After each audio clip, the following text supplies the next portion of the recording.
కానీ శిక్ష అనుభవిస్తున్న ఖైదీలు వీళ్ళు. కోర్టు వీళ్ళని దోషులని తీర్పు చెప్పచ్చు, నిర్దోషులని తీర్పు చెప్పచ్చు. 3 ఏళ్లయింది సారు నా కొడుకుని జైల్లో పెట్టి. తాగి ఎవన్నో చంపినాడని పోలీసులు పట్టుకుపోయినరు. అసలు వాడికి తాగుడే అలవాట్లేదయ్యా. అటువంటోడు ఒక మనిషినట్టు చంపుతాడు సారు. मेरा बेटा को दुबई में अच्छा नौकरी मिला साहब. वो 10 दिन में जाने वाला था. पुलिस वालों ने गलती केस में अरेस्ट किया. अभी वो जेल में है साहब. उसका पूरा जिंदगी खराब हो गए साहब. बर्बाद हो गए साहब, बर्बाद हो गए. చిన్న గొడవ జరిగి మా బాబాయ్ సూసైడ్ చేసుకుంటే దానికి కారణం మా అమ్మ నాన్నేనని వాళ్ళిద్దరిని జైల్లో పెట్టారు సార్. నాకు తమ్ముడు చెల్లి ఉన్నారు సార్. వాళ్ళకి తిండి పెట్టాలి, చదివించుకోవాలి కదా సార్. అందుకే తప్పని పరిస్థితుల్లో 15 ఏళ్ళకి కోలగలిగా మారాను సార్. ఇలా జైల్లో ఉన్న ప్రతి ఒక్కరికి ఒక కథ ఉంది సార్. దాని వెనకాల ఆ కుటుంబాలు పడే బాధ కూడా ఉంది. 2014 సెప్టెంబర్లో సుప్రీంకోర్టు ఒక ఆర్డర్ పాస్ చేసింది సార్. దాని ప్రకారం ఏ నేరానికైనా చట్ట ప్రకారం పడే శిక్షలో సగం రోజులు అండర్ ట్రయల్ ఖైదీలుగా ఉన్న వాళ్ళందరినీ విడుదల చేయాలి. కానీ ఈ రోజు దాకా ఎంతమంది అండర్ ట్రయల్ ఖైదీలని విడుదల చేసింది ఏ ఒక్క రాష్ట్రం కూడా లెక్కలు పంపలేదు సార్. సార్, మన దేశం ఆర్థిక వ్యవస్థకి ఇచ్చే ఇంపార్టెన్స్ లో 10% సామాజిక వ్యవస్థకి ఇచ్చుంటే ఇన్ని తప్పులు జరిగుండేవి కాదు సార్. 5 ఏళ్లకోసారి ఎలక్షన్స్ వస్తాయి. అన్నీ ఉచితంగా ఇస్తామంటారు. కానీ న్యాయం మాత్రం ఎందుకు సార్ కొనుక్కోవాల్సి వస్తుంది? Yeah, I understand. Thanks for bringing it to the government's notice. I will thoroughly discuss this with our law department. Thank you sir.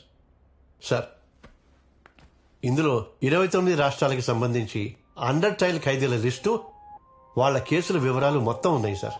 అందులో అర్హులైన వారికి, ప్రజలకు సెక్షన్ 211 మీద అవగాహన కల్పించండి సార్. हर कोई अगर आपकी तरह रेस्पॉन्सिबिलिटी दिखाए, हमारी देश बहुत जल्दी सोशल ग्रोथ देख पाएगी. సిటిజన్ రెస్పాన్సిబుల్ గా ఉంటే 10% గ్రోతే సార్. అదే పొలిటీషియన్ రెస్పాన్సిబుల్ గా ఉంటే 90% గ్రోత్. ఎందుకంటే చట్టాల్ని చేసేది వాళ్లే, ఆ చట్టాల్ని ఇంప్లిమెంట్ చేసేది వాళ్లే కాబట్టి. I understand. Thank you mister Rajagopal ji. Next parliament session లో ఈ విషయం మీద డిస్కషన్ జరిగేలా చూస్తాను. Thank you very much sir. ठीक है राजगोपाल जी.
ఏంట్రా చూస్తున్నావు? లోపల పద.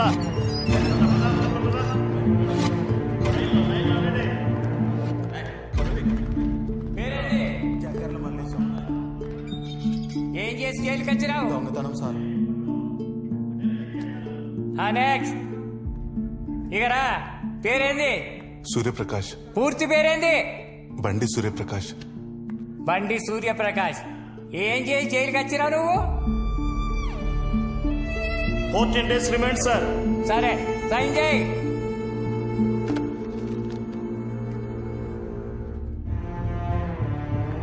నెక్స్ట్ ఎవరు?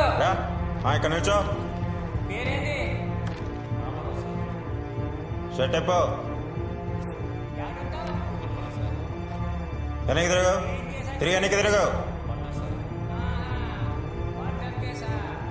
పాయింట్ కూడా ఇప్పు. పాయింట్ ఇప్పమంటే నిలబడి వస్తావేంట్రా? పాయింట్ ఇప్పో.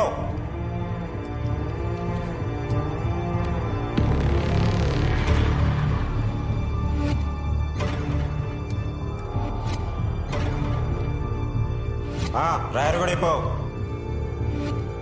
ఇప్పో డ్రైవర్ కూడా ఇప్పమంటుంటే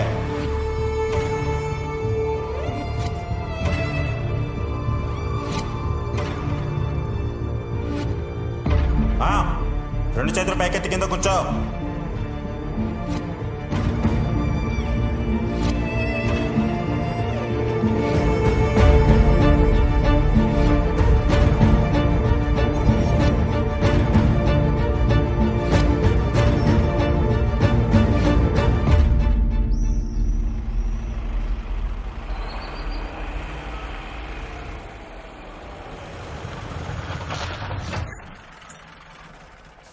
దిగండి దిగండి, తొందరగా దిగండి.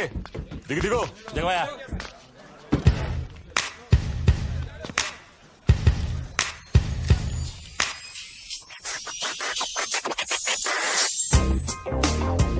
కాకా థ్యాంక్ యూ సో మచ్. పెట్టి కేసు కూడా ఇట్లా సంకెళ్ళేసి తీసుకొచ్చినావు కదా, క్యా బాత్ హే. ఇక చూడు ఈ జేబులో ఫోన్ అది, తీసి ఒక ఫోటో ఫోటో దేనికిరా? దేనికా?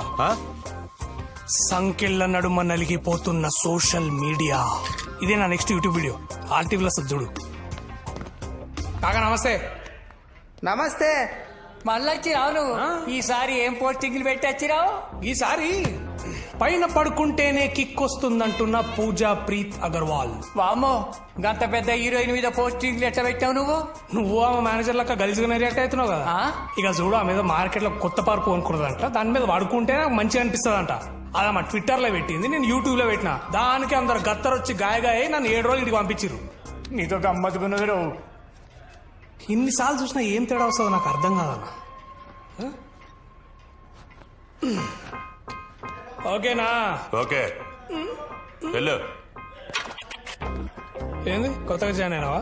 పెట్టి కేసిన వాళ్ళకి యూనిఫామ్ ఇయ్యారు, వానికి 2 ఏళ్ళు శిక్ష పడ్డది. పొద్దుగా 7 వస్తారా నాయన. మీరట వెళ్ళి తొందర కానే ఉండే. తెలుగులో అసలు ఏ యూట్యూబ్ ఛానల్ లేదని సబ్స్క్రైబర్స్ నా ఛానల్ కూడా తెలుసా.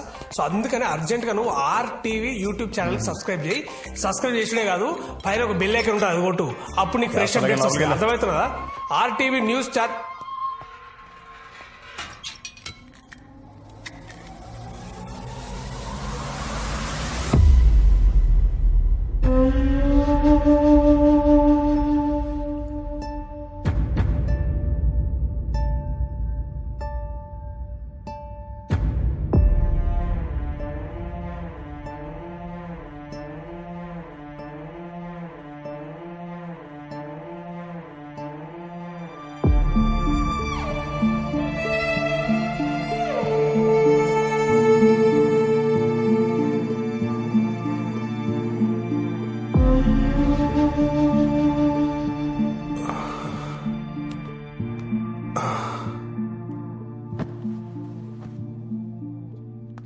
హే బ్రో, హాయ్.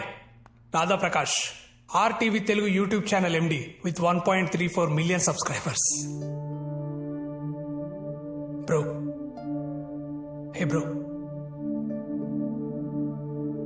మెడిటేషన్ సెంటర్లో డీజే పెట్టినట్టున్నది. భయ్యా మాట్లాడు, నేను మాట్లాడకుండా ఉండలేను. Oh my Pooja Preet Agarwal 7 days అట్లా గడవాలనా ఏందో.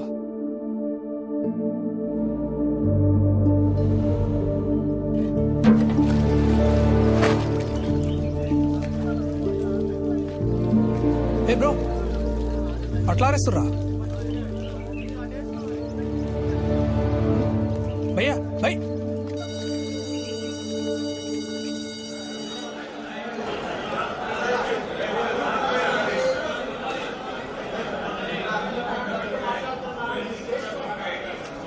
ఏంద్రా గీ లొల్లి, గింతగానం సౌండ్ పొల్యూషనా? నేనే డీజే అనంటే నాకంటే ఒక్కొక్కడు తురుంఖాన్లు ఉన్నారు ఇక్కడ.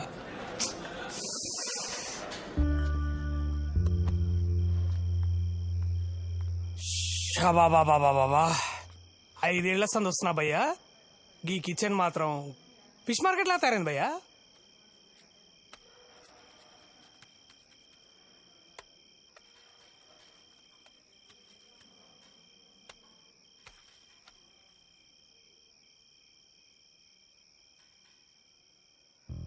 అమ్మా నాన్న భయ్యా,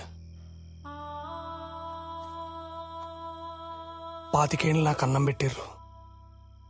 నేను కరెక్ట్గా వాళ్ళకి అన్నం పెట్టే టైంకి నన్ను వదిలేసి వెళ్ళిపోయారు. నన్ను వాళ్ళ భుజాల మీద ఎత్తుకొని మోసిన వాళ్ళు తొందరగా నా భుజాల మీద మోస్తాని నేను ఇప్పుడు అనుకోలే. అందుకే తినే ప్రతిసారి 2 ముద్దలు పక్క పెట్టుకుంటా. ఏదో నాతో ఉన్నారని ఒక ఫీలింగ్ అంతే.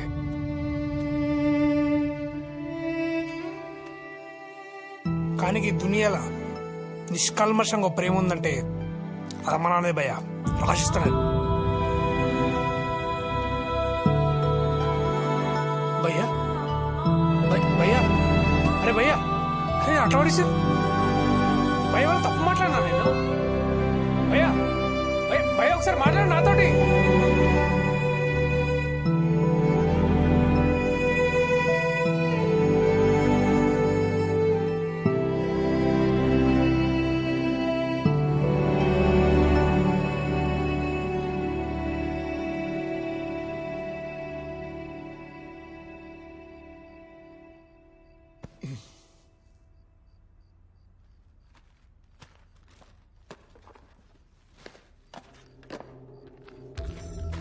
రమా బాబు పడుకున్నాడా? అవునండి.